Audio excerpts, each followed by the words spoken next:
Bonsoir à tous et merci de nous retrouver sur les antennes de la télévision du monde. Répondant à l'invitation de son homologue chinois Xi Jinping, Paul Biya séjournera du 22 au 24 mars prochain à Beijing. Pour cette 6e visite, la suite officielle du chef de l'État après un aggiornamento se constitue de 13 personnalités. La vitalité de l'axe Yaoundé-Beijing impressionne. Notre invité ce soir nous livrera sa lecture de cette autre visite et de la coopération sino-camerounaise. Nous passerons également au scanner, l'accord d'étape signé entre le Cameroun et l'Union européenne et son impact sur l'économie, tout comme nous évoquerons la problématique de la dématérialisation des procédures douanières, axe principal de notre phase d'échange. Dans sa posture d'enseignant, notre invité ce soir nous donnera sa grille de lecture du système LMD et surtout les motivations qui l'ont poussé à mettre sous le coudé ses connaissances livresques désormais contenues dans un ouvrage intitulé « La pratique de la douane et du transit ». Ce soir, notre invité est un jeune âgé de 40 ans, pratiquement jeune ambitieux, dit-on, bardé de diplômes, transitaire de notoriété publique, enseignant vacataire des universités et quelques écoles. Jean-Louis Bouya, bonsoir et merci d'avoir accepté notre invitation. Bonsoir, M. Sanjo. Cette émission est une émission qui a généralement une question rituelle à l'entame. Y a-t-il des questions sur lesquelles vous vous sentirez mal à l'aise? Je vais déjà savoir, je ne sais pas des questions que vous allez poser, donc à l'entame, je ne pourrai pas savoir. Donc vous êtes disposé à répondre à quasiment toutes les questions? Oui, je ferai de mon mieux pour vous apporter les éléments de réponse. Alors on va effleurer quelques sujets d'actualité, c'est l'axe premier de notre phase d'échange. On va dire un mot sur cette 6e visite qu'entame le chef de l'État Paul Biya du côté de Beijing, c'est en Chine à l'invitation de son homologue chinois. Avec cette question de prime abord, comment observez-vous la coopération aujourd'hui entre le Cameroun et la Chine d'un point de vue commercial? Ok, il faut déjà souligner qu'un pays qui se veut émergent comme le Cameroun doit nouer des relations avec des partenaires stratégiques. Et aujourd'hui, on constate la montée en puissance de l'État chinois. Et je pense que le Cameroun ferait mal rester en arrière-plan. Donc, cette visite, 6e visite du gouvernement camerounais en Chine, je pense que est une très bonne chose. Mais il faudrait donc voir quel sera le contenu des axes de négociation. Est-ce que selon vous, il faudrait mettre un accent particulier finalement sur le transfert de technologie? Oui, je pense que c'est déjà pas de moi, parce que on l'a toujours décrié.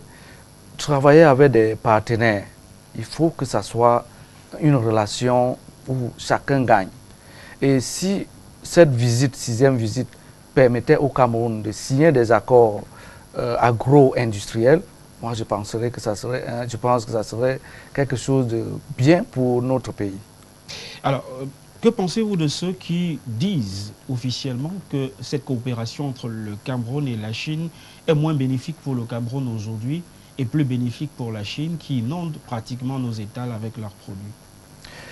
Oui, il est difficile de l'affirmer, mais il faut quand même dire, au regard de ce qui se passe au Cameroun en termes d'importation massive des produits chinois, je pense que si on analyse la relation sous cet angle, je dirais que nos relations avec la Chine ne sont pas toujours bonnes. Si on analyse sous cet angle, parce que, vous voyez, on est inondé pratiquement des produits chinois. Rendez-vous, par exemple, le lieu appelé douche, voilà, municipal, voilà, vous allez trouver énormément de produits chinois. Ces produits pouvaient être fabriqués sur le territoire que de les importer. Donc pour moi, je souhaite vraiment, si on voudrait parler de relations gagnant-gagnant, que l'État camerounais essaie de négocier des accords qui permettront que les Chinois, que de nous inonder avec les produits, qu'on puisse fabriquer ce produit localement. Ça pourra rendre dynamique notre économie. Alors, l'un des chevals des batailles du gouvernement camerounais, c'est de créer des emplois. Avec une telle coopération, avec ce que vous décriez au sujet de cette coopération, de la vitalité de l'échange commercial, mais qui est visiblement unilatéral, vous avez le sentiment que le gouvernement camerounais peut résoudre ce problème de chômage? problème de chômage, vraiment là, bon, il faut déjà l'avouer, hein, tous les États aujourd'hui font face à cette crise de chômage. Mais pour le gouvernement camerounais en particulier, résoudre ce problème ne passerait pas par des échanges commerciaux, essentiellement. Il faudrait, comme je l'ai dit tantôt, développer une industrie au Cameroun. C'est l'industrie qui va permettre d'employer des étudiants sortant des écoles. Si vous prenez le côté commercial, vous voyez des Chinois eux-mêmes s'installent au Cameroun, ils font venir des produits, c'est eux qui les vendent. Et ils emploient combien? Toutes les ressources collectées au niveau du Cameroun sont rapatriées. Vous voyez, si vous tirez vraiment sous cet angle, moi je pense qu'il faudrait que l'État mette un accent sur le transfert de technologie. Je suis sûr que si un accent est mis, on arrivera à signer des accords qui nous permettront de développer, rendre dynamique notre économie. Je disais qu'on survolerait ces sujets-là simplement parce que vous êtes à ce niveau-là un observateur avisé. Vous êtes un stratège du transit, on en parlera largement, qui est un domaine de prédilection. Et je ne l'ai peut-être pas rappelé aux téléspectateurs, vous avez participé au processus de dématérialisation des procédures du commerce extérieur, ce qu'on appelle le fameux GUS aujourd'hui. Vous en êtes finalement l'un des pionniers en termes de connaissances pour la mise sur pied de ce dispositif-là. On en parlera largement. Disons un mot à présent sur la 9e édition du Cameroun Business Forum. Vraiment, en un mot, est-ce que vous pensez aujourd'hui que l'on est sur la bonne trajectoire en termes d'assainissement du climat des affaires, vous qui êtes par ailleurs chef d'entreprise?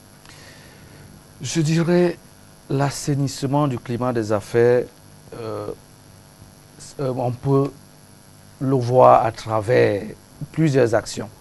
Parmi ces actions, vous avez ces forums qui sont organisés. Le problème chez nous au Cameroun, c'est qu'on organise énormément de forums, mais on n'a pas une situation à la fin. Parce que pour chaque action menée, il faut l'évaluer. Donc, on vous dit on a organisé le forum, mais on ne sait pas les retombées. Donc, il est difficile pour nous de pouvoir évaluer exactement. Mais je pense que c'est un bon signe pour une économie d'avoir de telles actions qui mettent en œuvre des acteurs locaux et des hommes d'affaires extérieurs. Vous qui êtes à la tête d'une structure de notoriété publique, quelles sont les difficultés rencontrées en réalité dans vos velléités expansionnistes par exemple? Moi, je suis déjà, il faut le souligner, c'est un petit cabinet, je peux dire, hein, qui est aussi en pleine expansion. Je fais essentiellement dans les prestations. Mais les principales difficultés, c'est l'accompagnement. Parce qu'il faut l'avouer, au Cameroun aujourd'hui, si on voudrait soutenir l'économie jeune, surtout les start-up, il faut les accompagner. Parce que tous les jours, on parle des banques, des PME, des associations qui accompagnent, mais généralement, on ne voit pas concrètement. Moi, je le dis en me basant sur mon cas, j'ai essayé d'approcher des structures d'accompagnement et toujours, on vous donne des conditions que vous ne pouvez pas. Par exemple, on vous demande des titres fonciers. Pour un jeune qui sort de l'école, il a un projet. On lui demande un titre foncier. Où va-t-il le prendre? Et c'est pour cela que je dis qu'il faudrait... L'État met en place des outils. Il y a vraiment des outils qui peuvent permettre le développement économique de notre pays. Mais je pense qu'il y a un problème au niveau du suivi de la gestion. Et c'est tout le problème au Cameroun. Au niveau du financement? Du financement, je vous dis, peut-être certains bénéficient de l'accompagnement financier, mais moi j'ai essayé déjà 2-3 fois, des conditions ne me permettent pas. Donc c'est un peu ça, je voudrais qu'on pense aussi aux jeunes qui n'ont pas ces moyens. Parce que si vous dites que vous devez accompagner la jeunesse, il faut savoir que cette jeunesse est démunie à la base. La jeunesse a le savoir-faire, voilà, la matière, il faut l'accompagner. C'est tout ce que je peux demander. Je voudrais qu'on sorte de ce sujet sur le Cameroun Business Forum avec finalement une nouvelle qui a fait sourire certains, même si certains ont dit qu'il serait des tomates pour voir l'effectivité de cette mesure. L'État entend épurer une bonne partie de sa dette intérieure, notamment payer les prestations des petites et moyennes entreprises. Cette nouvelle vous a réjoui, vous également? Oui, c'est une très bonne nouvelle parce que moi-même j'ai eu un souci l'année dernière avec un petit bon de commande qui a passé presque 1 an sans être payé. Et vous imaginez... Quelle était l'explication qu'on vous donnait en principe, il n'y avait pas d'argent pour vous payer, c'est tout. Donc vous voyez, vous avez pris de l'argent peut-être dans des microfinances, il y avait des taux faramineux que vous connaissez, Si vous passez un an sans rembourser, ça veut dire que votre petite marge que vous avez même espérée sera partie comme ça, sous forme d'intérêt. Donc voilà, je pense que c'est une très bonne nouvelle, mais il faudrait déjà qu'elle soit concrétisée. Voilà. Sortons de ce sujet pour parler à présent de l'accord d'étape, l'accord de partenariat économique signé entre le Cameroun et l'Union européenne. Le Cameroun fait jusqu'ici cavalier seul. Il y a des concertations qui ont eu lieu il y a quelques jours du côté de Bruxelles avec les ambassadeurs des pays de la zone CEMAC pour tenter de mettre sur pied finalement un accord régional. D'abord, sur ces accords de partenariat, le comité de suivi semblait minimiser l'impact de ces accords sur l'économie du Cameroun. La douane parlait pratiquement de 600 millions de francs CFA qui avaient été perdus en pratiquement 10 mois. Est-ce qu'on devrait minimiser une telle somme d'argent? A priori, non. Mais il faut aussi dire, parce qu'il faut que ceux qui nous suivent comprennent un peu c'est quoi les accords. Tout pays a besoin d'ouverture. Travailler avec les autres pays pour pouvoir s'en sortir, parce que enfermé, vous ne pouvez rien. Donc si le Cameroun a pris l'initiative de signer les accords sans toutefois attendre la décision de ses pairs, je pense que c'est une bonne chose et mauvaise chose à la fois. Ne voyons pas seulement les accords de partenariat du mauvais côté. Voyons aussi les accords de partenariat comme un outil qui peut booster même l'économie camerounaise. Quand je parle de booster l'économie, je regarde un peu le côté agricole. Voyez, on nous avait annoncé un complexe agro-industriel dans l'Umbam, et moi j'étais très content parce que en Europe, si vous faites l'observation avec ceux qui exportent des produits agricoles, ça passe énormément, mais c'est pas soutenu parce que c'est fait de manière artisanale ou ce sont des petites entreprises qui le font. Or, si l'État met des moyens pour développer le côté agricole au Cameroun, je pense qu'on pourra aussi apporter quelque chose à l'Europe. Est-ce qu'on se comprend? Et là, ça pourra permettre donc de pouvoir un peu, même si ce n'est pas équilibré, voilà, de pouvoir apporter quand même et de gagner quelque chose. Donc moi, je me dis, ne voyons pas seulement les accords de partenariat du mauvais côté. Il est vrai, ça nous fait perdre de l'argent parce que, comme vous l'avez souligné... À la vue où vont les choses, est-ce qu'il ne faudrait pas être inquiet? Oui, il faut être inquiet. Surtout quand on sait que la douane représente dans le budget de l'État du Cameroun une frange importante en termes de recettes. Oui, vu sous cet angle, vraiment, il faut s'inquiéter parce que quand on analyse les pertes de l'année dernière qui sont au-delà de 600 millions, il faut voir que cette année, ces pertes vont doubler. Parce que l'année dernière, le taux d'abattement sur le droit de douane était à 25%.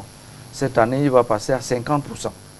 Si je vous prends un cas simple pour comprendre un peu, si vous importez un conteneur de produits alimentaires et que ces produits soient de la 4e catégorie, parce qu'on a 4 catégories de marchandises, les produits de première nécessité, les matières premières, les produits intermédiaires et les produits de la 4e catégorie, parmi lesquels on trouve les biens de luxe et de consommation courante.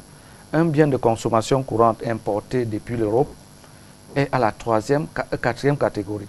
Son taux de droit de douane est de 30%.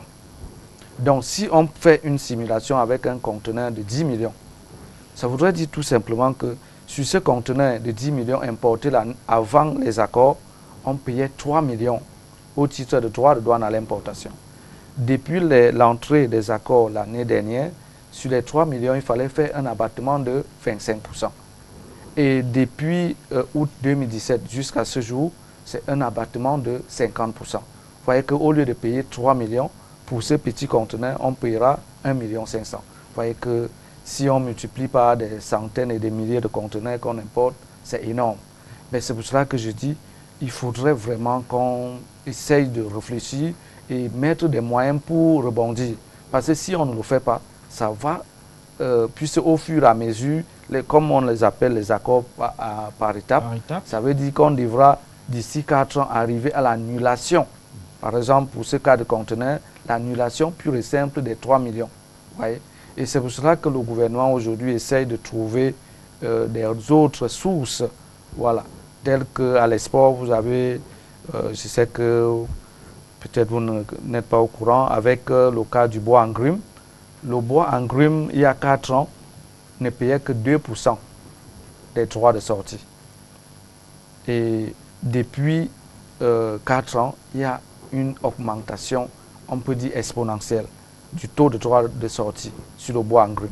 Nous sommes partis de 2%, aujourd'hui nous sommes à 30%. Et vous voyez ce que ça fait au niveau des petits importateurs. Quelqu'un qui, il y a 4 ans, sur un conteneur de bois de 10 millions, payait 200 000, aujourd'hui il est obligé de payer 3 millions. Et c'est énorme pour nos petits exportateurs, les opérateurs économiques. Ça m'amène peut-être à vous poser cette question, Monsieur Jean-Luc Bouya. C'était une bonne chose d'aller signer ces accords-là? A priori, non. Mais je dis toujours, nous avons signé. Actuellement, nous n'avons plus de choix. Il faudrait qu'on trouve des moyens pour résoudre ce problème au plus tôt. Est-ce que vous n'avez pas l'impression que le Cameroun a voulu faire plaisir aux multinationales en allant signer ces accords? Qu'est-ce qu'on vend concrètement sur le sol européen? Bon, parce qu'il me semble que la banane n'est pas un produit camerounais. Oui. Du moins produit par une entreprise locale camerounaise. Oui, disons, faire plaisir aux multinationales, non. Parce qu'il y a quand même, sachez que le gouvernement réfléchit. On a quand même des ministères, des ministres qui réfléchissent et autres, dont je pense qu'on ne pourrait pas dire faire plaisir. Il y a des projets derrière ces accords. Mais le problème, c'est l'accompagnement de ces projets. Parce que quand on a signé les accords, le premier axe qu'on avait mis, c'était d'abord l'accompagnement des structures, des entreprises locales pour s'arrimer aux normes internationales. Mais vous voyez, cet accompagnement, les premières années, on a vu des centres de mise à niveau, des sociétés qui accompagnent, mais ici, on n'en parle plus. Vous voyez, c'est ça le problème. Parce que accompagner les petites structures, les PME, PMI camerounaises, à s'arrimer aux normes internationales, ça leur permet de vendre à l'étranger. Or, ce que nous faisons, nous avons des produits ici. Vous voyez comment, même nos mets traditionnels, vous avez je peux parler des bâtons de manioc, si je peux les appeler ainsi. C'est des choses qui sont sollicitées à l'extérieur. Même nos produits sortant de nos industries sont très sollicités. Mais il faut un accompagnement, il faut un cadre qui puisse impulser ces actions. Donc c'est pour cela que je dis, je reviens, les accords, oui, ça nous fait perdre de l'argent, mais il faudrait qu'on se réveille.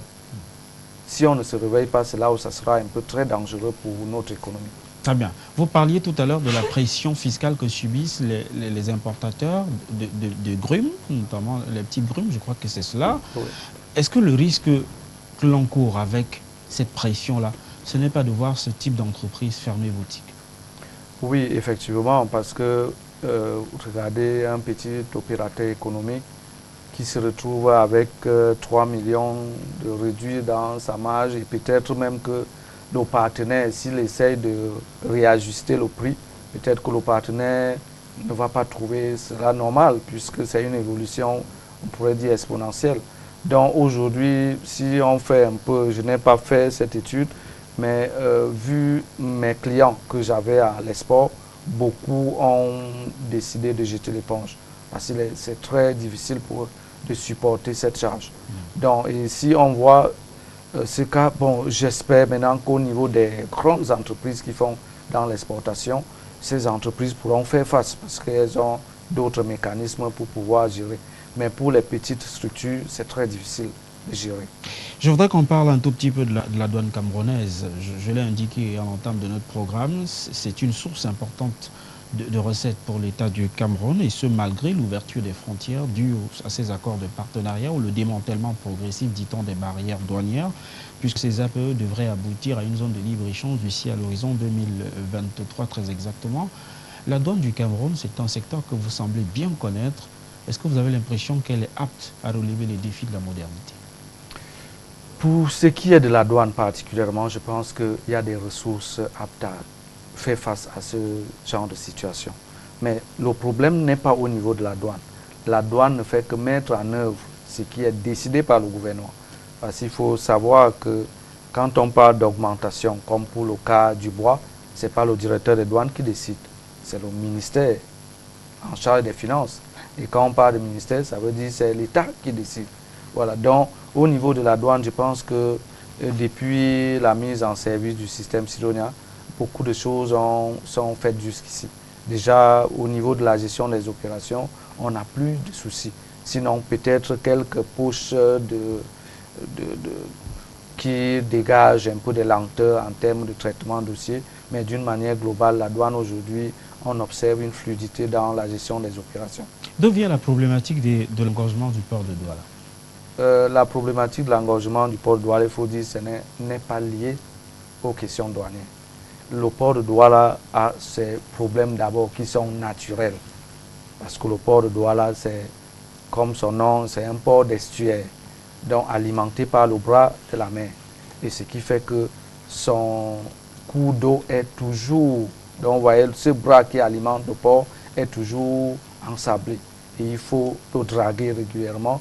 Et ces dernières années, je pense que notre dragueur n'est même plus opérationnel. Je ne sais pas, à un moment, il y avait un concessionnaire qui s'en occupait. Donc il y a déjà ce problème. Le problème du port de Douala n'a pas de lien avec la douane. Non, là, le port de Douala, c'est un problème d'engorgement.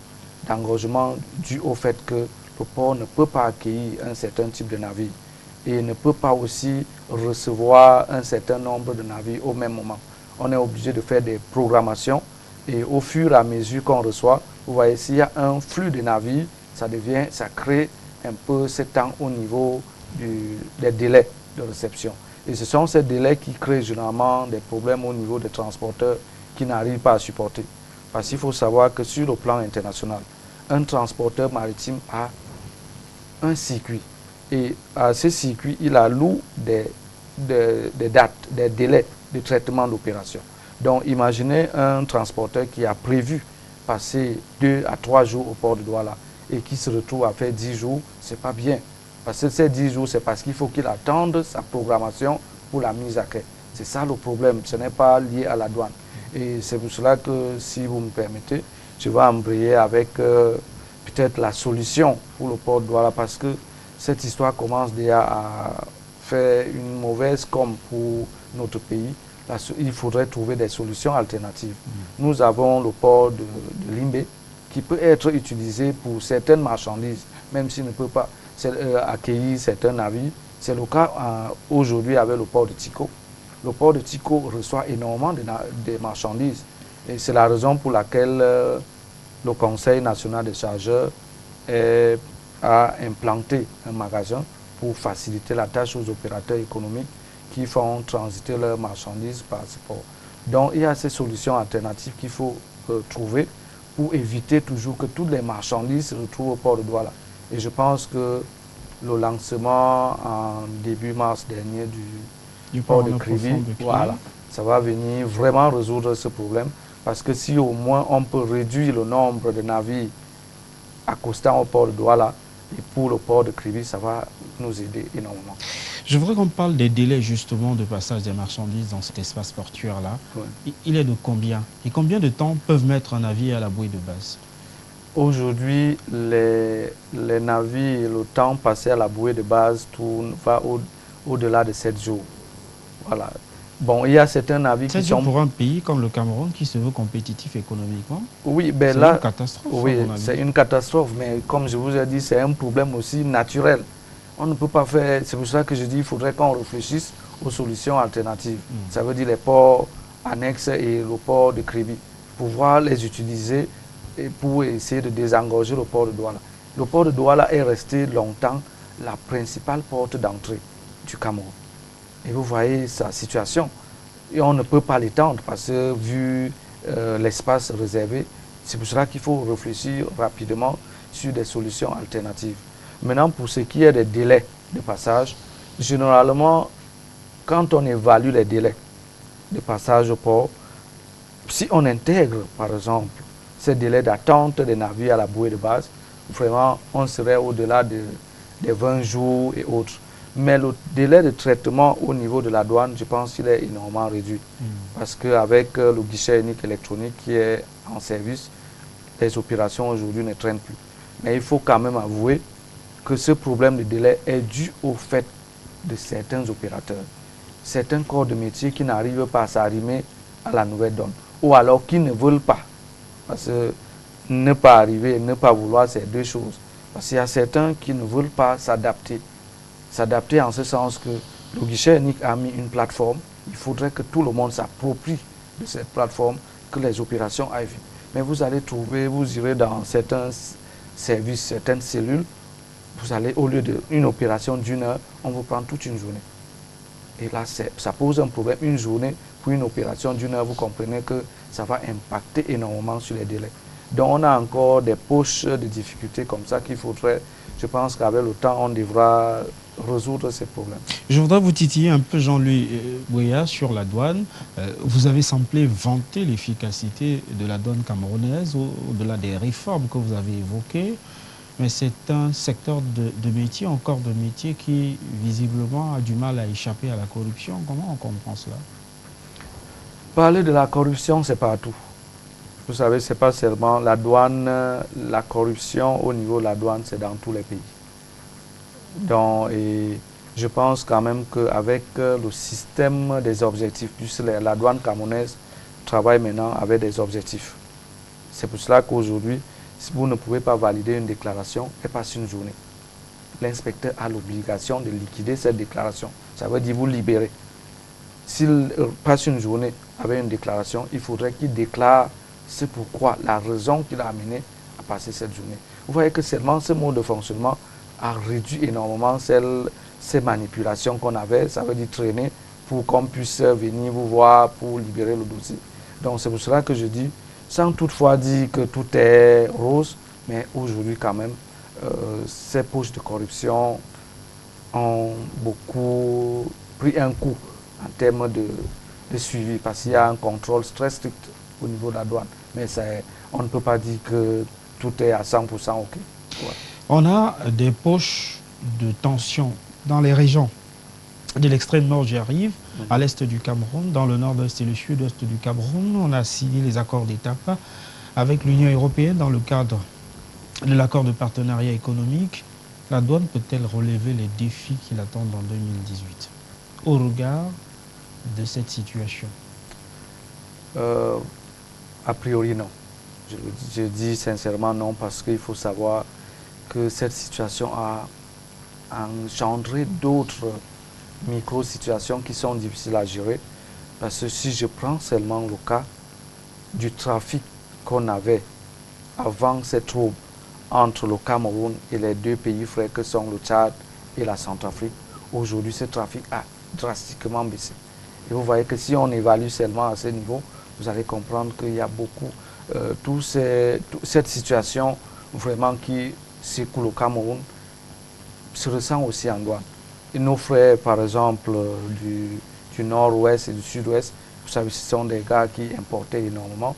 Aujourd'hui, avec la situation à Bamenda, vous pensez que quelqu'un va encore prendre les risques de faire venir des conteneurs et aller les exposer à Bamenda? Ça devient difficile. Certains le font, mais c'est aujourd'hui, beaucoup ont d'abord fermé les portes en attendant que la situation... Donc du coup, si on regarde sous cet angle, on voit qu'on n'a même pas d'autres détails à donner. La douane camerounaise, je pense qu'en termes de recettes, il y aura un coût quand même qui sera enregistré. J'aimerais qu'on sorte de ce sujet autour de la douane du Cameroun pour parler du guichet unique des opérations extérieures. D'abord, pour comprendre, c'est quoi ce fameux guichet unique des opérations du commerce extérieur? Oui, le guichet unique, d'abord, il faut le définir, ce n'est pas un acteur, c'est une plateforme de facilitation et de simplification des procédures du commerce extérieur. C'est des modèles que nous avons copiés ailleurs, puisque nous ne sommes pas les premiers à implémenter un guichet unique. Le guichet unique facilite des opérations en ce sens que, déjà, leur première phase, comme le cas du Cameroun, la première phase qui était physique, consistait à regrouper en un seul lieu, ce lieu qu'on appelle centre des affaires maritimes, regrouper en un seul lieu l'essentiel des acteurs agissant sur les opérations du commerce extérieur. Donc, cette phase a été engagée en 2000 avec la mise en service du guichet unique. Et jusqu'en 2006, le guichet unique a donc démarré le processus de dématérialisation. Et aujourd'hui, nous avons des fruits qui sont là. Depuis 2017, on a mis en place un outil formidable qu'on appelle le formulaire électronique unique e-Force, qui permet en un clic de gérer toutes les opérations. Et moi, je suis très fier de parler de ça parce que c'est un projet qui m'a permis de maîtriser aussi la douane au début, puisque j'étais vraiment impliqué pour sa phase primaire. Voilà. Est-ce que ce processus aujourd'hui a un impact significatif sur le dédouanement des marchandises? Oui, énormément. Énormément, en ce sens que aujourd'hui, on n'a plus besoin de faire beaucoup de déplacements pour assurer certaines opérations de dédouanement. Avant, je vous prends le cas, la SGS, la Société Générale de Surveillance, pour obtenir, même déposer les dossiers, vous avez par exemple une demande de déclaration d'importation à établir. Vous devez remplir le formulaire sur papier signé, photocopier les documents, aller vous aligner à la cellule SGS au guichet unique. Parfois, ça pourrait vous prendre toute une matinée. Et vous déposez, le temps que l'opératrice de saisie puisse saisir, ça prenait encore toute une demi-journée. Voilà une journée qu'on perdait juste pour la prise en charge du dossier. Aujourd'hui, même à travers votre smartphone, vous faites votre demande de déclaration d'importation auprès de la SGS. Vous voyez qu'avec ça, ça témoigne vraiment de la facilitation et de la simplification. Et ça, c'est un gain énorme pour le Cameroun, parce que les opérateurs, à moins ceux qui ne veulent pas s'arrimer à la nouvelle donne, ceux qui suivent la mouvance. Y a-t-il des personnes qui sont réticentes à ce processus de dématérialisation-là? Oui, comme toujours, vous savez, quand on étudie un système, vous avez tous les proactifs, vous avez ceux qui traînent un peu la patte et d'autres. Donc, ce système a été lancé.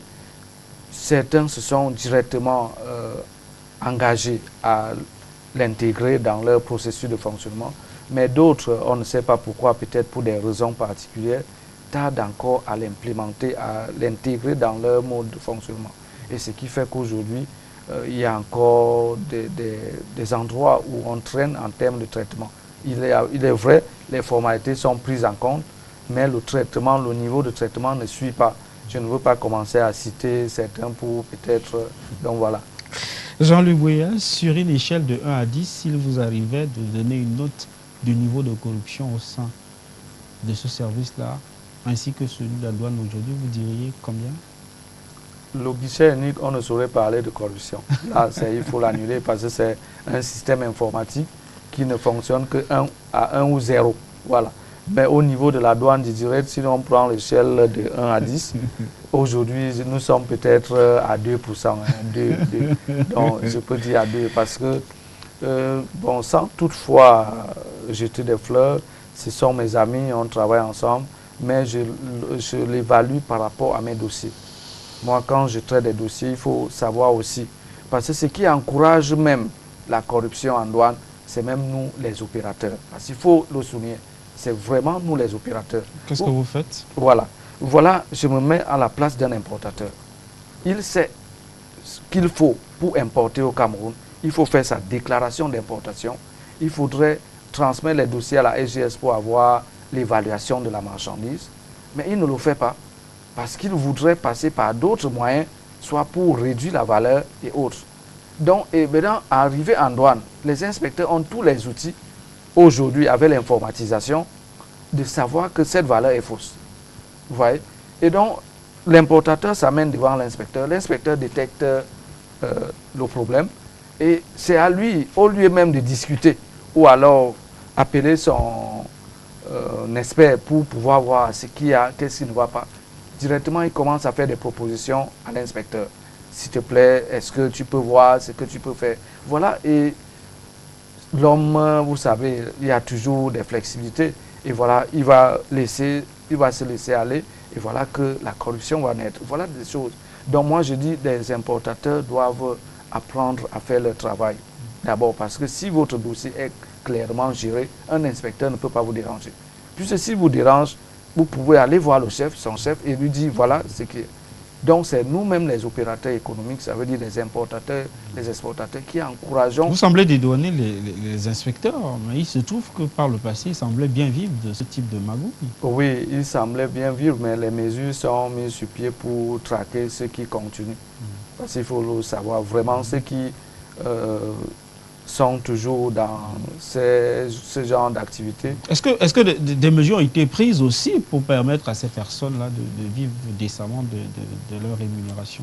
Bon, sans toutefois rentrer dans le cadre de rémunération des inspecteurs, parce que je ne suis pas très bien placé pour le savoir, mais je pense quand même que pour le niveau du Cameroun, ils ont quand même une rémunération qui leur permet de vivre comme tout Camerounais moyen. Mais il faut savoir que tout, c'est d'abord question de mentalité. La mentalité joue énormément pour tout ce que nous avons au Cameroun est lié à la mentalité. Vous allez voir ceux qui ont des problèmes aujourd'hui, ou parfois ceux qu'on arrête, qu'on envoie en cellule, en prison et autres, c'est pas parce qu'il leur manque à manger, et on se comprend.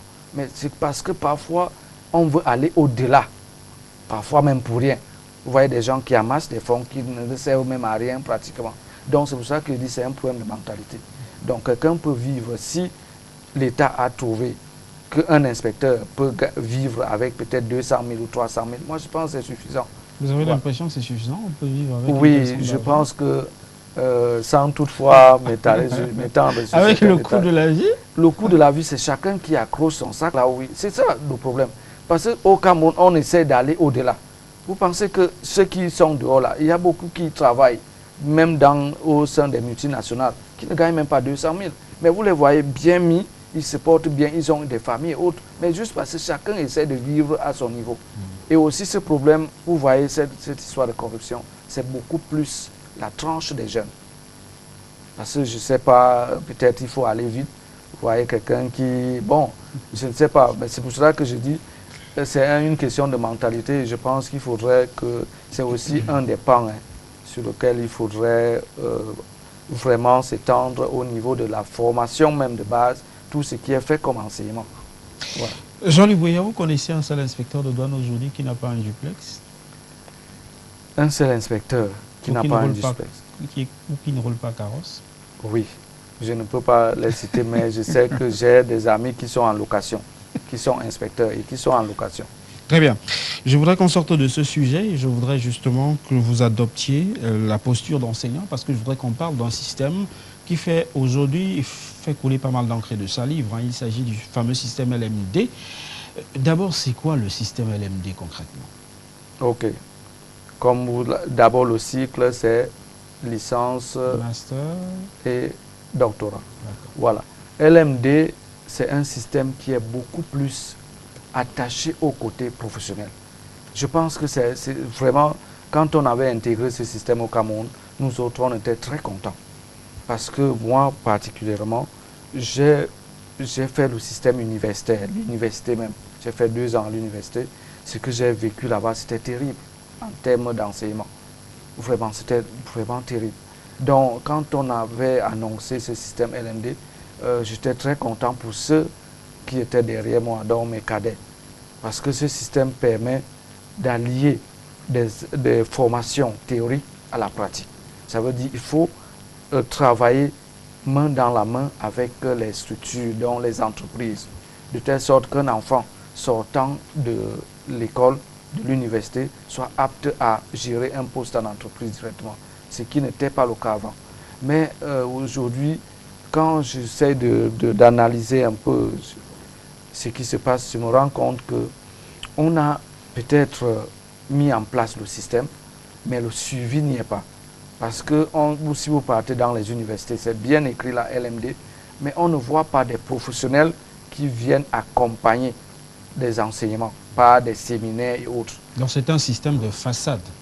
Oui, hein, si on peut dire. Donc je souhaiterais que le ministère en charge essaie de revoir, parce qu'il faut savoir, hein, on ne peut pas tout parfaire d'un point. C'est déjà le système est déjà là, qu'on essaye donc de réfléchir actuellement sur l'accompagnement réel de vers la professionnalisation. Est-ce que c'est le problème de la professionnalisation, c'est un problème d'enseignement dispensé, de cours théoriques ou pratiques? Le problème à ce niveau se situe exactement? Bon, je prends le cas d'un enfant qui fait logistique et transport. Les cours de logistique et transport, vous allez les trouver dans tous les documents venant de l'Occident.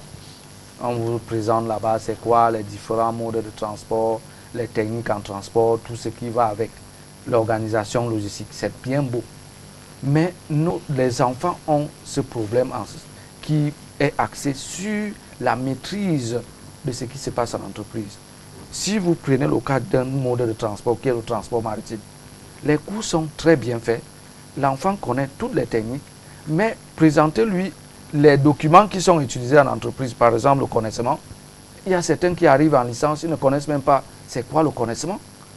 Comment vous pouvez aller parler du transport, que vous avez fait le mot de transport maritime, sans savoir même le connaissement. C'est ça le problème. C'est pour cela que les universités aujourd'hui doivent faire appel au cabinet pour accompagner à travers des séminaires et tout ce côté pratique. Ça va aider énormément.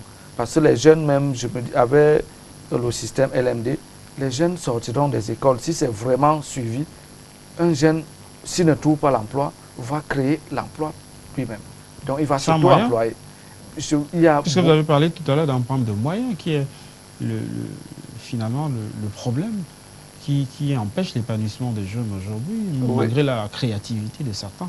Oui, dans le domaine de la logistique, il faut savoir que le savoir-faire, vous pouvez travailler avec des moyens des autres. Moi, je prends mon cas, quand j'ai commencé, je n'avais pas de moyens. Certains de mes camarades se disaient, mais tu es vraiment fou de t'engager comme ça. Mais comme moi, je suis, le risque, c'est mon quotidien, je me suis engagé. D'abord, il faut, si on prend dans le domaine des transports, si vous avez de la matière grise, vous pouvez créer une société de prestation pour les transports. Il suffit d'avoir le répertoire de tout ce qu'ils font dans le transport, signer des partenariats avec eux et chercher des clients. Ce sont des équipements que vous utilisez. Vous comprenez un peu? Et ce sont des choses que les jeunes peuvent faire. Mais un jeune qui sort de l'école, lui-même, il ne connaît même pas, pour lui présenter un tracteur routier, il vous dit que c'est une remorque. Il ne connaît pas faire la distinction entre un tracteur routier, une remorque ou une semi-remorque. Là, c'est un problème déjà. Vous voyez, et il ne peut, s'il ne connaît pas les équipements utilisés en transport, comment il peut même organiser un transport lui-même? Est-ce que cela ne dénote pas simplement du déficit de matériel pratique dans les universités, les grandes écoles aujourd'hui? Puisqu'il paraît que ce système doit associer la théorie et la pratique. Oui, effectivement, mais je m'exprime ici beaucoup plus pour le cas que je connais, qui est la logistique. On ne peut pas avoir des camions à l'université. On ne peut pas avoir des chariots élévateurs pour présenter. C'est pour cela que je dis que l'université doit faire appel au secteur professionnel, vraiment pour essayer d'accompagner. Parce que je me rends compte aujourd'hui que vous voyez, vous avez plein d'instituts professionnels de formation supérieure. Aujourd'hui, on se rend compte que beaucoup de promoteurs, leur satisfaction, c'est de savoir est-ce que les classes sont pleines. Ça veut dire que quand l'année démarre, peut-être 3 mois après, son évaluation, c'est au niveau du nombre d'étudiants inscrits. Mais il ne veut pas savoir quelle est la qualité d'enseignant qui va tenir ces étudiants. Donc certains même vont, je ne veux pas les citer ici, certains centres de formation se permettent même de prendre les anciens étudiants qui vont venir lire les cours de leurs de leurs professeurs en classe. Et si les enfants sont satisfaits, tant mieux. S'ils ne sont pas satisfaits, voilà. Et là, c'est un problème. Donc là, je peux interpeller en ce moment le ministère de l'Enseignement supérieur pour vraiment sévir, contrôler, parce qu'il y a des ordres. C'est pour ça que vous voyez, il y a tellement de centres dehors, mais il n'y a pas de contrôle. Chacun se débrouille comme il veut, comme il peut. Peut-être l'une des difficultés de ce système LND ne serait pas le coût prohibitif de la formation, qui pour les parents sont parfois largement au-dessus de leur bourse. Oui, le problème, vous voyez là, vous liez le parent et le système LMD.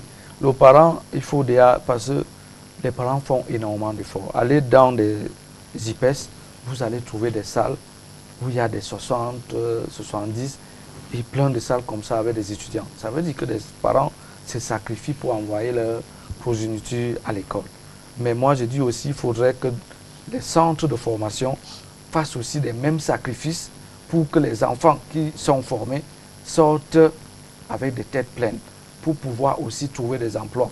Parce que c'est à travers ces emplois que les parents seront aussi satisfaits.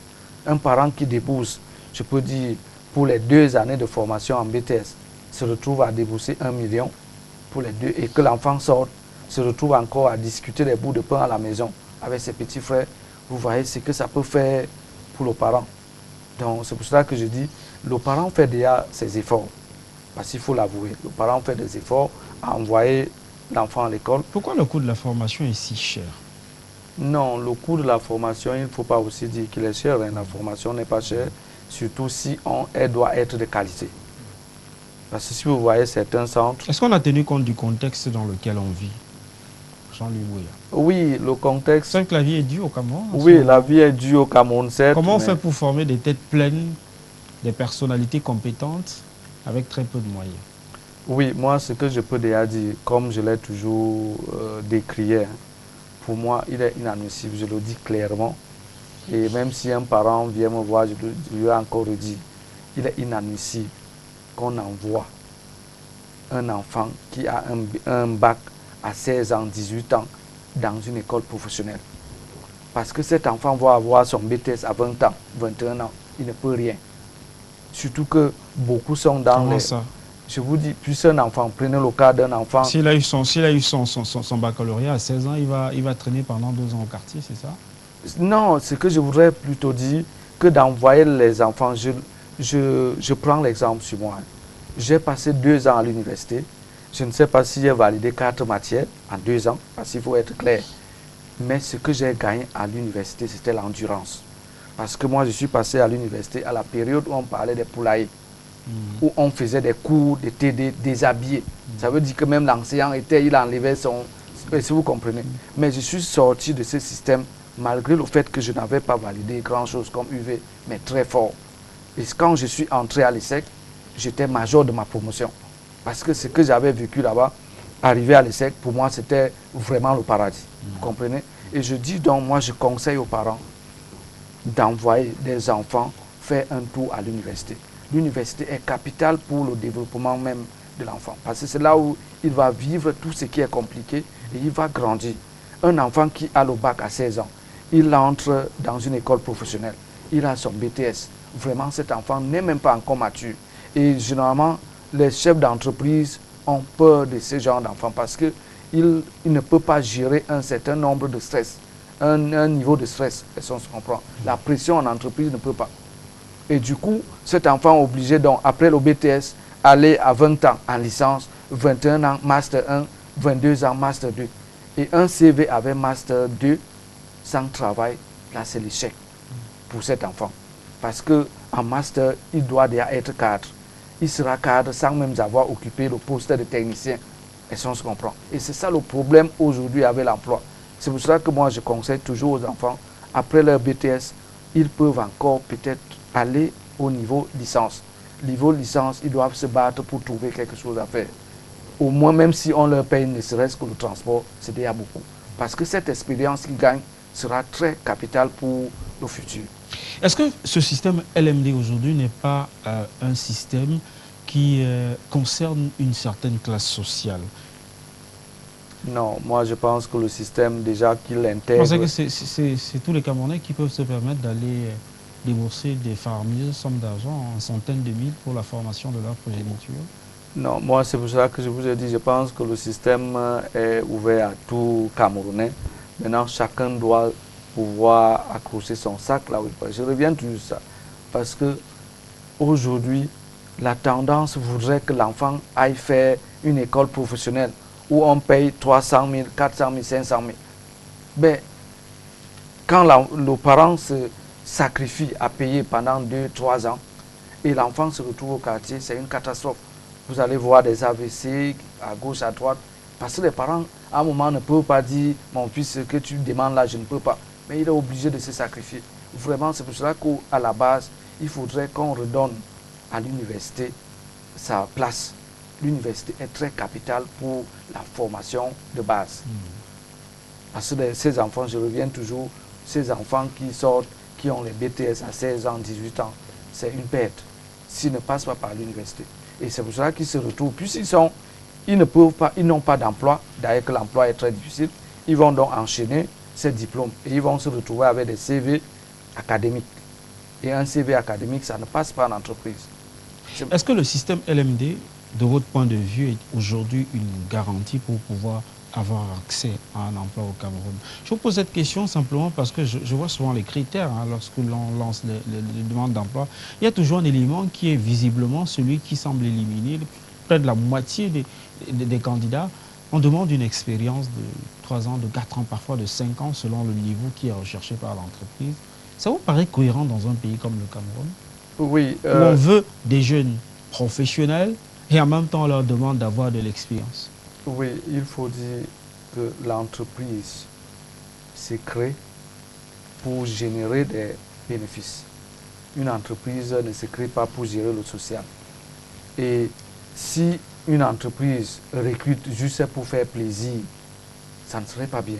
C'est pour cela que l'entreprise doit, pour chaque recrutement, définir des critères. Et vous allez voir dans le domaine de la logistique, il faut de l'expérience. Parce que c'est cette expérience qui vous permet de prendre la main rapidement. Sinon, vous allez arriver à l'entreprise, il faudrait qu'on vous forme. Moi, ce que je peux dire sur ce point, pour résoudre, parce que c'est un problème très très délicat aujourd'hui, parce que vous allez voir, il y a un qui est venu me voir dernièrement, il me dit qu'il a fait 3 entretiens déjà, et dans les grosses boîtes de la place, mais il a un problème, son niveau est bon, et il a des connaissances, mais il lui manque de l'expérience. Et sur ce point, je pourrais donc faire appeler l'État à trouver des solutions. Et des solutions qui vont peut-être encourager les entreprises à apprendre des jeunes en termes de stage, donc sous forme de stagiaires. Est-ce que ce n'est pas là la limite, et c'est peut-être la question que je voudrais vous poser, ça ne traduit pas la limite justement de ce système LMD qui n'a pas pris en compte justement le volet expérience? Non, je ne pense pas que ça puisse traduire la limite parce que l'expérience s'applique partout, hein, ce n'est pas seulement au Cameroun. Je vous dis juste, si nous on veut résoudre ce problème d'expérience au Cameroun, moi je souhaiterais que l'État, peut-être à travers, je ne sais pas, ses services, ses ministères, trouve une alternative, trouve un moyen qui puisse permettre, je vous prends le cas, une entreprise qui décide prendre, on peut dire, si une entreprise prend 10 stagiaires par an, cette entreprise bénéficie de telles facilités fiscales. Et je suis sûr que les entreprises vont ouvrir les portes. En ce moment où il y a des tensions de trésorerie, vous pensez que c'est une option qui Non. peut être évaluée? C'est une option qu'on peut même évaluer au niveau du gouvernement actuel? Quand on parle de facilité, ce n'est pas aussi seulement au niveau peut-être des taxes qu'on reverse à l'État. On peut aussi avoir d'autres facilités, peut-être en termes de paiement même de certaines, parce qu'il y a des entreprises parfois qui ont des problèmes de liquidité. L'État peut aussi... Donc il y a beaucoup de... Je pense que le gouvernement camerounais a quand même des hommes capables de mieux réfléchir. Moi, je dis, s'il faudrait trouver... C'est une des solutions que je propose. D'autres pourront proposer d'autres. Mais il faut, pour résoudre ce problème, il faut déjà ça. Et autre chose, c'est que même quand on parle de problème d'emploi, notre tissu économique, c'est un réel problème. Le Cameroun aujourd'hui consomme plus ce qu'il importe que ce qui est produit localement. Et qui parle déficit de production, c'est aussi un problème de main-d'œuvre qui manque. Nous n'avons pas un tissu économique industrialisé, vraiment, je ne sais pas si on peut l'évaluer même à 30%. Et vous voyez, c'est l'industrie qui permet d'embaucher énormément. Nous avons beaucoup plus de sociétés commerciales. Une société commerciale qui achète ses produits en Chine, vient ici, ne va pas employer plus de 5 personnes pour les vendre. Il va prendre, il a son local, il y a peut-être 2-3 personnes qui seront employées pour un business qui fait tourner des milliards. C'est ça le problème. Or, une industrie, une chaîne industrielle fait employer, vous pouvez voir avec les sociétés de la place, les grosses structures qui sont là, le nombre d'employés. Donc je me dis, il faut, si on revient avec les visites en Chine et autres, je me dis, si nous pouvons rentrer avec un partenaire qui puisse décider et venir s'implanter sur nous, ça sera une meilleure chose. Un mot sur l'adéquation formation-emploi. Formation-emploi. Ça vous paraît un discours politique cohérent au regard de ce que vous venez de brosser comme constat? Oui, oui. Là, il y a beaucoup de choses à faire encore pour parler de... Parce qu'il y a des points sur lesquels, comme je l'ai tantôt évoqué, qu'il faut revoir pour atteindre un certain niveau qui puisse nous permettre de parler valablement de l'adéquation formation-emploi. Le niveau de chômage au Cameroun aujourd'hui, lorsque vous l'observez, vous vous dites qu'on a atteint le seuil critique? Je n'ai pas les chiffres. Bon, ben, Vous sortez, oui, vous baladez je un n'ai tout pas petit peu à de, oui, Douala. je n'ai pas de chiffres, mais je pense quand même Vous voyez que, beaucoup de jeunes en villégiature, non? oui, je dis, je ne voudrais pas parler sans chiffres, mais quand même au regard de ce qu'on vit, je pense quand même qu'on a atteint un niveau critique. Et je reviens toujours, ce n'est pas un problème typiquement camerounais. C'est une situation qui secoue tous les pays en voie de développement comme le Cameroun. Mais je dis, on ne doit pas aussi rester sans travailler. Il faudrait qu'on prenne des mesures pour essayer de résorber au moins ce taux de chômage qui est sans cesse croissant. Je voudrais qu'on sorte de ce sujet rapidement pour dire un mot sur le transit. C'est une activité qui est très évoquée, mais on dit que c'est une activité assez élitiste pour certains.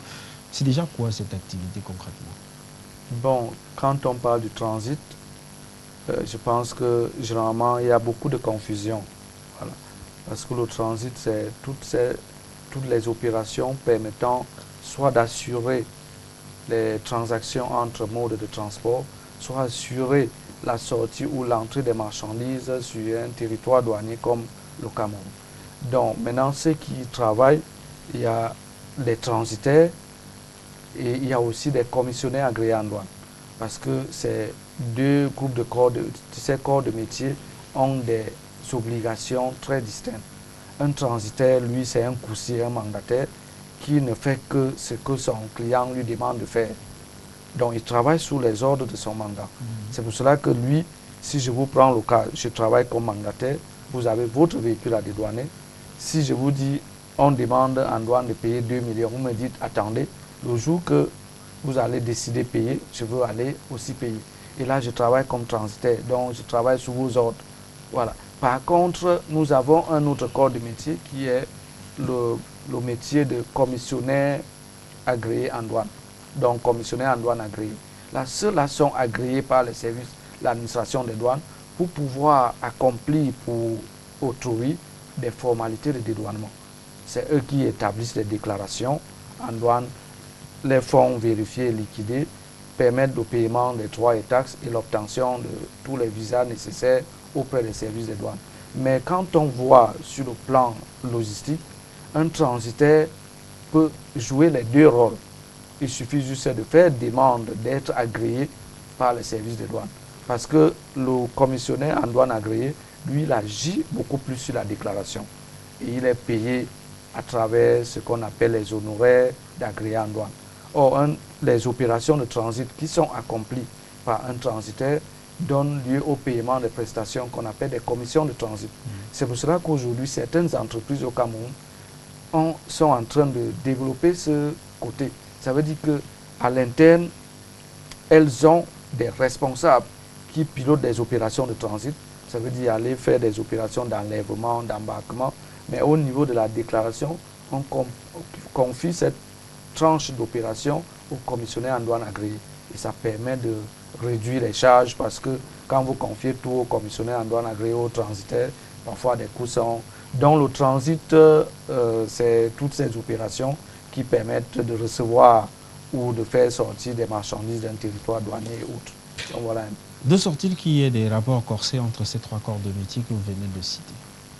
Pardon, je sais pas. D'où sort-il qu'il y ait parfois des rapports corsés entre ces trois secteurs de métier que vous avez évoqués? Bon, vous savez, les rapports, c'est souvent... C'est l'argent qui est non, le c'est nerf de la souvent guerre? juste que certains voudraient, vous voyez, ceux qui sont agréés voudraient avoir la main mise. C'est ça le problème, c'est là où il y a souvent des incompréhensions. Ceux qui sont agréés voudraient avoir la main mise sur l'opération de bout en bout. Or, normalement, l'agrément de commissionnaire en douane agréé vous donne le droit juste de gérer la déclaration. Donc, il y a d'autres qui ne sont pas agréés, qui font des opérations, mais se servent des commissionnaires pour leur déclarer. Et parfois, certains disent, moi, je ne gère pas un dossier que je ne maîtrise pas. Et vous voyez là, ça fait un peu... Mais je dis, chacun cherche à s'en sortir. Un pays comme le nôtre, vous allez voir, comme vous-même, vous allez relever avec tout ce qui est comme difficulté. Et chaque entreprise essaye de faire de son mieux pour gagner un peu dans tout ce qu'il peut faire. Donc, il va de soi que chacun puisse défendre son précaré. Voilà. Qu'êtes-vous allé chercher dans le transit? Le transit, je ne suis pas allé chercher comme ça. J'ai dit ma formation de base. C'est quelque chose que j'ai aimé depuis la base parce que par sortie de l'université, en tout cas l'année où je partais de l'université, j'avais eu le concours, deux concours à la fois IUT et ISEC. Et à l'IUT, je devais faire la filière gestion des petites et moyennes entreprises. J'avais même commencé les cours là-bas, puisque la rentrée généralement c'est en septembre. Mais j'avais aussi eu le concours de l'ISEC.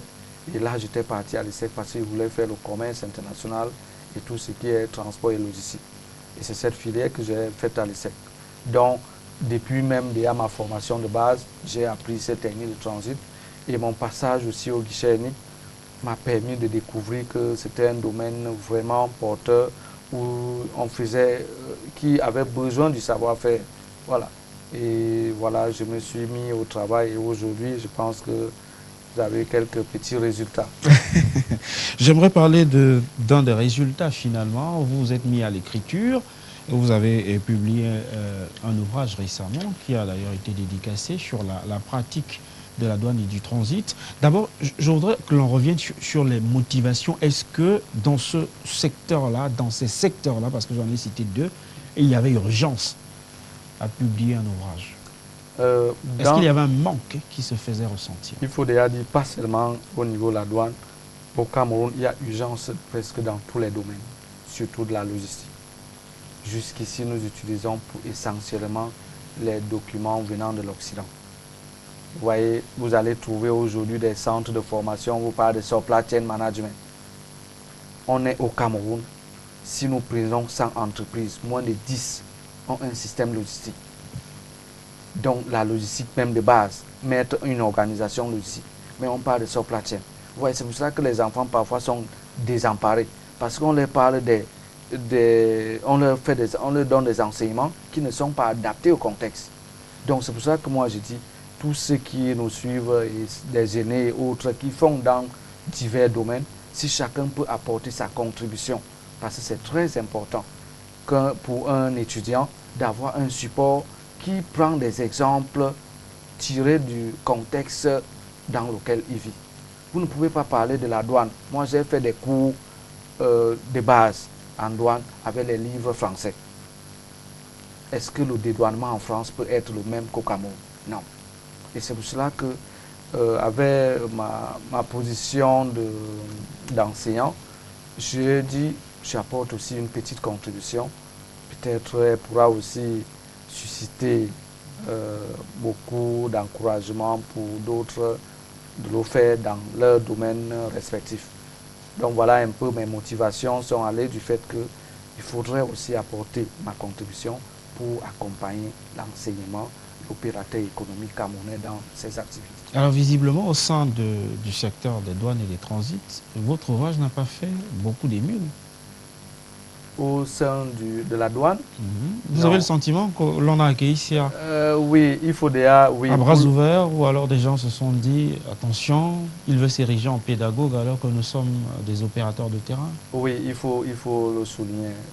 Tout ce que l'on peut faire, on aura toujours des critiques.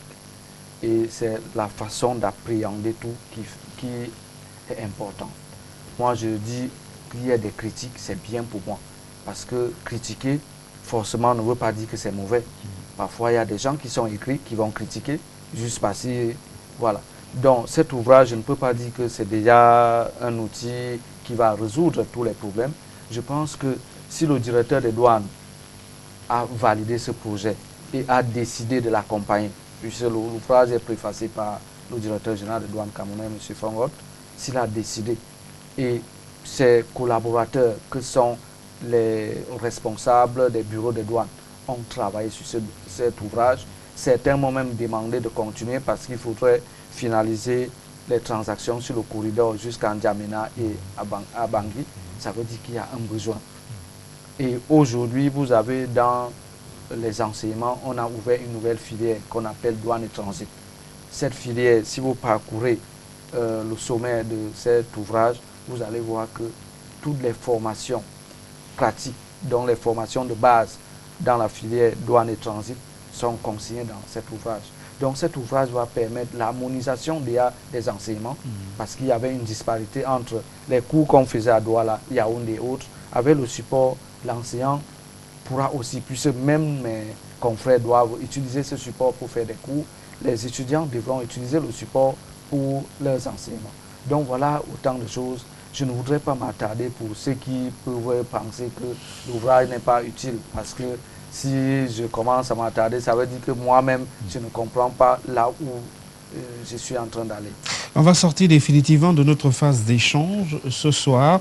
Grâce à la réalisation, c'est ce qu'on pourrait avoir, c'est la petite surprise, et c'est le côté court et le côté jardin de notre émission. On va rapidement diffuser quelques images, quelques personnalités, et vous allez nous apporter quelques témoignages. Grâce à la réalisation, j'espère qu'on pourra avoir ces images très rapidement.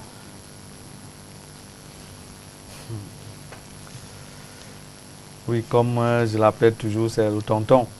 Ouais, c'est l'expert, le grand expert fiscaliste, docteur Alakalaka. Il m'a beaucoup soutenu pour ce projet.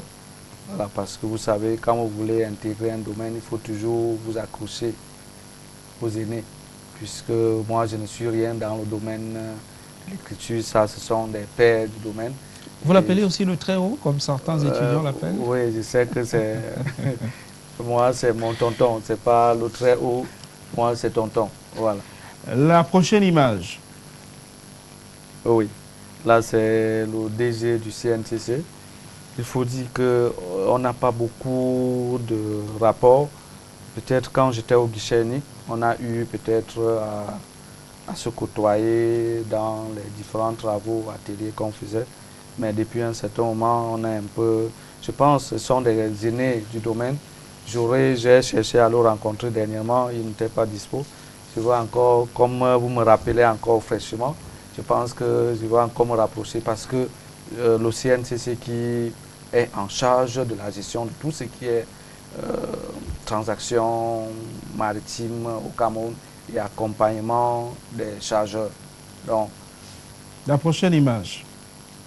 Oui, ça c'est ceux qui vont forger. Ça c'est le père de ceux qui vont forger en transit. Monsieur Biaï. Très bien, une dernière image. La dernière image. Oui, bon, là on n'a plus à dire. J'aurais aimé qu'il soit à la dédicace dernièrement. Mais il était, je pense, en Corée, puisqu'il y a beaucoup d'activités qui sont menées au Cameroun pour essayer de gérer certains détails. C'est le directeur général des douanes, M. Edwin Fongot. Voilà. On va terminer avec cette image. C'était la petite surprise de notre phase d'échange. On a voulu une émission finalement pédagogique davantage ce soir. Merci d'être venu, Monsieur Jean-Louis Bouya. Je rappelle que vous êtes transitaire, vous êtes écrivain également, enseignant des universités. On a essayé de parcourir le domaine pour mieux le comprendre, afin de permettre aux téléspectateurs d'avoir une idée de ce que c'est la douane et le transit. Merci d'être venu ce mardi. Oui, je vous remercie, mais avant de terminer, si vous me permettez, je voudrais quand même, si on peut, parce qu'il y a ceux qui ne connaissent pas le livre, si certains peuvent, si on peut bien zoomer pour que tout le monde puisse le voir. Ce livre se vend dans toutes les librairies du Cameroun. On ne va pas faire de la publicité. Non, je voudrais, sur nos antennes, il y a un service commercial qui va taper sur les doigts. D'accord, il n'y a pas de souci. Mais au moins, je pense que l'image pourrait...